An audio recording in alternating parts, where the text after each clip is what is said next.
அவர் சொல்லியிருந்தார். இந்த மாதிரி நல்லிணக்கத்தை கிடைக்கக்கூடியவர் அவரை எம்பி பதவியிலிருந்து நீக்க வேண்டும் என்று நான் கேட்கின்றேன். அங்கே போய் ஆள்களை அழைத்து கொண்டு மலையில போய் பிரியாணி சாப்பிட்டார் என்று சொன்ன அண்ணாமலை பதவி விலகுவாரா? அதை நிரூபிக்கவில்லை என்றால் நான் அங்கே போய் கூட்டத்தினரை அழைத்து கொண்டு மலையில் சென்று பிரியாணி சாப்பிட்டதா சொன்னால் நான் பதவி விலகுவதற்கு தயார். அவர் சொன்ன குற்றச்சாட்டை நிரூபிக்கவில்லை. தமிழக பாரதிய ஜனதா கட்சியினுடைய தலைவர் பொறுப்பிலிருந்து அண்ணாமலை பதவி விலகுவாரா? அந்த பொறுப்பிலிருந்து அவர் விலகுவாரா? உண்மைக்கு புறமான தகவல்களை, பொய்களை தொடர்ந்து தமிழகத்தில் சொல்லிக் கொண்டிருக்கக்கூடியவர் அண்ணாமலை அவர்கள். ஐபிஎஸ் படிச்சுட்டு பொய் தான் பேசிக்கிட்டு இருக்காரு. இப்ப லண்டன்ல போய் படிச்சுட்டு இன்னும் கூடுதலா எப்படி எல்லாரும் நம்புற மாதிரி அந்த பொய்யை சொல்லணுங்கிறத ரொம்ப தேர்ச்சி பெற்று சொல்லிக்கிட்டு இருக்காரு. இப்படி ஒரு சென்சிட்டிவான மேட்டர்ல ஒரு குற்றச்சாட்டை சொல்றமே எம்பி மேல போனாரா? முதல்ல அதை நிரூபிப்பார். அவரை நீங்க பத்திரிகையாளர் இருந்தீங்க, அங்கே காவல்துறை இருக்கிறாங்க, அவருடைய கட்சிக்காரர் பாரதிய ஜனதா கட்சிக்காரர் இருக்காங்க, இந்து முன்னணியை சேர்ந்தவர் இருக்காங்க. மேலேயே போல கீழே போய் மேலே போறவங்களுக்கு என்னென்ன இருக்கு, அவங்களுக்கு என்னென்ன தடைகள் இருக்கு, என்னென்ன சிரமம் இருக்குன்னு பார்க்க போறோம். அதையும் என்ன ராமநாதபுரத்து எம்பி அங்க எப்படி போனாரு, எதுக்கு போறாரு? மணப்பாறை சட்டப்பேரவை உறுப்பினர் அங்கே எதுக்கு போறாருங்க? மணப்பாறை சட்டப்பேரவை உறுப்பினர் வக்ஃப் வாரியத்தினுடைய உறுப்பினராக இருக்கிறார். நான் ராமநாதபுரம் பாராளுமன்ற உறுப்பினர் வக்ஃப் வாரியத்தினுடைய தலைவராக இருக்கின்றார். அங்கே மேல இருக்கக்கூடிய அந்த சிக்கந்தர் பாஷா தர்காங்கிறது வக்ஃப் வாரியத்தினுடைய கட்டுப்பாட்டில் இருக்கு. அப்ப அந்த தர்காவுக்கு செல்லக்கூடியவர்களுக்கு என்ன வசதிகள் குறைபாடு இருக்கு, அவங்களுக்கு என்ன சிரமங்கள் இருக்கு, என்ன கட்டுப்பாடு இருக்கு, அதை அரசிட்ட சொல்லி அதெல்லாம் எப்படி அவங்களுக்கு கேட்டு பெறணுங்கிற பொறுப்பு எங்களுக்கு இருக்கு. அதுக்காக இங்க போறோம். முக்கியமாக எங்களுடைய கட்சியை தான் நாங்கள் நல்லிணக்கத்துக்காக, ஒற்றுமைக்காக, அதுக்காக தான் தொடர்ந்து கடந்த சுதந்திர இந்தியாவில் 75 ஆண்டுகளுக்கு மேலே போராடிக்கிட்டு இருக்கோம். எங்களுடைய வரலாறு இந்திய யூனியன் முஸ்லீம் லீக்குடைய வரலாறு, இந்த தமிழ்நாட்டில் இருக்கக்கூடிய எல்லாருக்கும் பாரதிய ஜனதா கட்சியினுடைய வரலாறு இருந்தது. நேற்றிலிருந்து முழுமையாக இந்த சம்பவத்தில் பாரதிய ஜனதா கட்சியுடைய அத்தனை தலைவர்களும் தவறான தகவல்களை பரப்பிக்கிட்டு இருக்காங்க.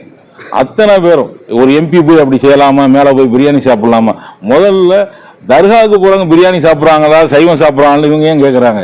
கோயிலுக்கு போகல, அவங்க தர்காவுக்கு போறாங்க. கோயில் வளாகத்தில் போய் பிரியாணி சாப்பிடல, கோயிலில் போய் சாப்பிடல, கோயிலுக்கு போறவங்களும் கிடையாதுங்க. தர்காவுக்கு ஆண்டாண்டு காலமாக அங்கே ஆடு கோழி அறுத்து அங்கே சாப்பிட்டு இருக்கிறவங்க, தர்காவுக்கு போறவங்களுக்கு ஏற்கனவே அந்த சமையல் பண்ணி அறுத்து சாப்பிட்டு இருக்கிறவங்களுக்கு இப்ப தடை இருக்கிறதா சொன்னாங்க. அதைத்தான் நம்ம பார்த்தோம்.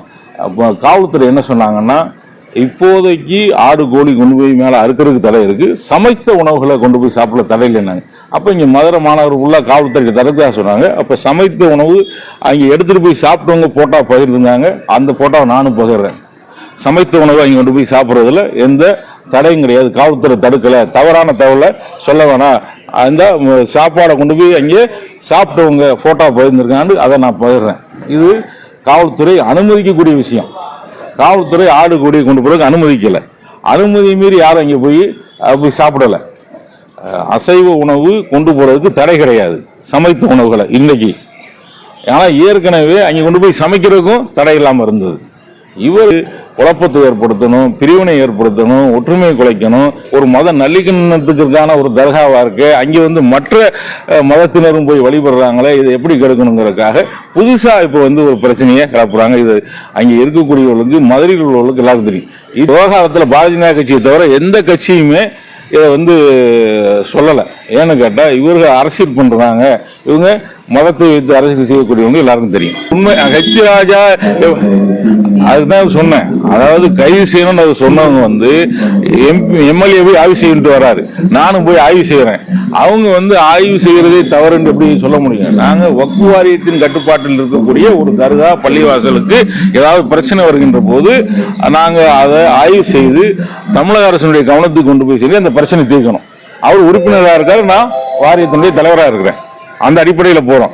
பொய்யான தகவலை சொல்லக்கூடிய, சமூகத்தில் பதட்டத்தை நிலவக்கூடிய அளவில் ஒரு கருத்தை சொல்லக்கூடிய இவர்கள் கைது செய்யப்பட வேண்டும்.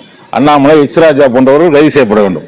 ஜங்ஷன் விவகாரத்தில் திமுக அரசு என்ன சொல்லியிருக்கா, பாஜக அண்ணாமலை போய் டெல்லி கூட்டு போய் விவசாயிகளை வச்சு போராடி இதை பெற்றுக் கொடுத்துருக்காரு. ஆனா தமிழக அரசுக்கு அடிப்படைந்தது மத்திய அரசு.